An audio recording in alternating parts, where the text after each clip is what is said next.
मंच पर उपस्थित आप लोगों के लिए माता तुल्य और मेरे लिए बड़ी बहन की जैसी, जो यहाँ से डिप्टी मेयर भी रही हैं, जो स्कूल की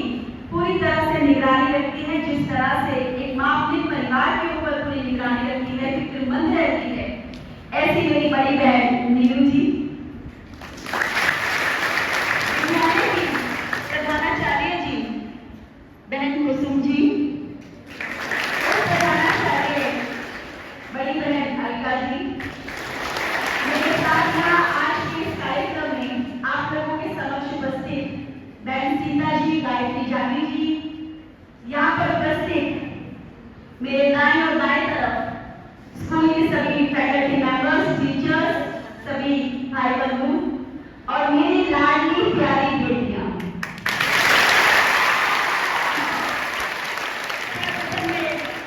सभी मेरे बड़ों के चरण कमलों में बहुत वंदन अभिनंदन करती हूँ और मेरी परियों को बहुत बहुत स्नेह, बहुत बहुत प्यार देती हूँ। माननीय प्रधानमंत्री जी का एक सपना है इस देश के अंदर बेटियों के लिए जो उन्होंने अभियान चलाया है, बेटी बचाओ बेटी पढ़ाओ, ये मात्र अभियान नहीं है, इसमें समाज के लिए, देश के लिए संदेश है कि बेटियों को आप चाहे सक्षम ना करें, बेटियों को चाहे आप एम्पावर ना करें, क्योंकि बच्चियों को अगर जरूरत है तो केवल उनके पंखों को खोल देने की और बेटियों में साहस भरने की। तभी ये बेटियां ओलंपिक में बेटों से ज्यादा मेडल्स लेकर आती हैं। यही कारण है कि हमारी बच्चियां इतनी देर से बन जाती हैं तो वो पहले अपने राज्य का नाम और फिर देश का नाम अंतर्राष्ट्रीय पटल पर बहुत ऊंचा करती हैं। मुझे आज भी याद है जब मैं मिसेस इंडिया, मिसेस यूनिवर्स जैसे कॉम्पिटिशन में गई, उससे पहले, मेरे विवाह से पहले आप लोगों की ही उम्र में मेरे भी बहुत सपने हुआ करते थे। मैंने हमेशा ऐसे सपने देखे जो असंभव से लगते थे। जब मेरे माता पिता ने मेरी शिक्षा, मेरी पढ़ाई, एजुकेशन के लिए मुझे गांव से बाहर निकाला, तो हमारे जो जानकार थे, जो आसपास के लोग थे, क्योंकि सभी के अलग अलग मत हुआ करते हैं, तो वो अक्सर ये कहा करते थे कि बेटियों की शिक्षा पर कौन पैसे लगाता है, इनकी शिक्षा पर पैसे मत लगाओ। तब अक्सर मेरे पिता उस समय चुप रहा करते थे। लेकिन जिस दिन मैं पहली बार संयुक्त राष्ट्र संगठन यानी कि यूनाइटेड नेशन ऑर्गेनाइजेशन में जेनेवा में मैं पहली बार अपना भाषण वहां पर दिया, अंडर प्रिविलेज्ड चिल्ड्रंस के लिए, वहां पर ह्यूमन राइट्स के लिए, चाइल्ड राइट्स के लिए, तब मेरे पिता ने गर्व से उन्हीं लोगों को कहा कि देखो ये मेरी बेटी है और मैं गर्व से कहता हूँ कि ये मेरी बेटी है। साहस करने की जरूरत है, वो अपने रास्ते भी खुद ढूंढ लेती हैं, अपनी मंजिल भी तय कर लेती हैं। अड़चनें चाहे कितनी भी आए, उस समुद्र के अंदर एक लहर की तरह होती है।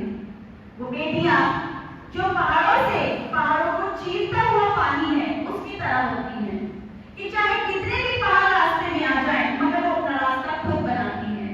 जरूरत है तो इन बेटियों को निडर बनाने की, जरूरत है तो इन बेटियों को वो मौके देने की जिनसे वो अपना भविष्य संवार सके, जिनसे वो नई राह चुन सके। तो आज मैं बेटियों के बीच यहाँ पर आई और मुझे बेहद खुशी है कि ये जो मेरे समक्ष यहाँ उपस्थित है, ये मेरे देश का कल का भविष्य है। आप में से भी कुछ बेटियां राजनीति में हो सकती हैं, डॉक्टर बन सकती हैं, इंजीनियर हो सकती हैं, IAS, IPS हो सकती हैं, इस देश को चला सकती हैं। तो जरूरत है आप लोगों के अंदर उस इच्छा शक्ति की, जिस दृढ़ता के साथ आप अपने जीवन के अहम निर्णय लेंगे। और वो निर्णय लेना तभी संभव है जब हमारे देश के अंदर एक ऐसा माहौल मिले बेटियों को कि जिससे वो अपने लिए कोई भी करियर, कोई भी फील्ड चुन सकती है। मैं नमन करती हूँ आपके माता पिता को, जिन्होंने आज आप लोगों को इतनी खुली छूट दी हुई है कि आप अपने अकॉर्डिंग आने वाले समय में अपने हिसाब से अपने करियर को चुन सकती हैं। क्योंकि पहले के जमाने में आप देखें, अब से अगर 2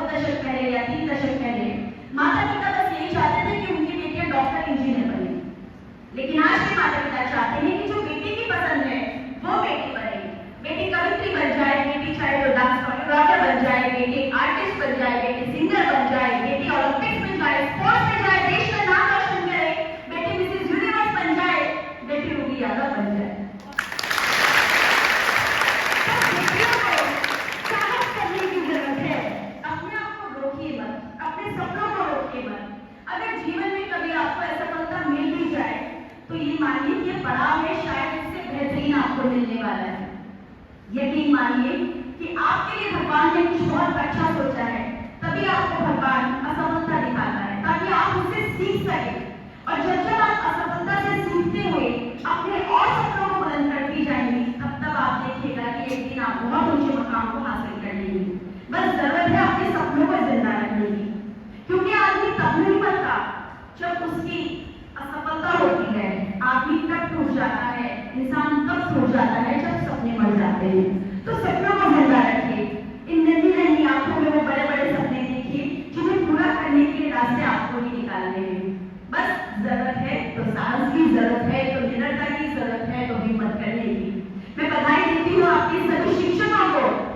जिनसे आप इतना अपने जीवन में ग्रहण करेंगे कि आने वाला जो समय है, इस देश को दिशा देने का जो काम आप करने वाले हैं, वो आप लोगों के माध्यम से तभी संभव होगा जो अपने गुरुजनों की दिखाई मार्ग पर चले। तो जो आपकी शिक्षा आपको कही, वो जीवन में कभी भूलिएगा मत, क्योंकि हमें भी आज वही याद है जो हमारे गुरुजनों ने, शिक्षकों ने कहा है, और उन्हीं के दिखाई मार्ग पर चलते हैं। तो आप लोगों से भी यही अनुरोध करती हूँ कि शिक्षकों को सबसे ऊपर रखें, क्योंकि उनका दर्जा तो हमारे माता पिता से भी ऊपर है, भगवान से भी ऊपर है। तो गुरुजनों को भी मैं नमन करती हूँ, जो संस्कार इन बच्चों में भरते हैं, मेरे देश समझता नजर आ रहा है। इन शब्दों के साथ अपनी वाणी को विराम देते हुए हृदय की गहराई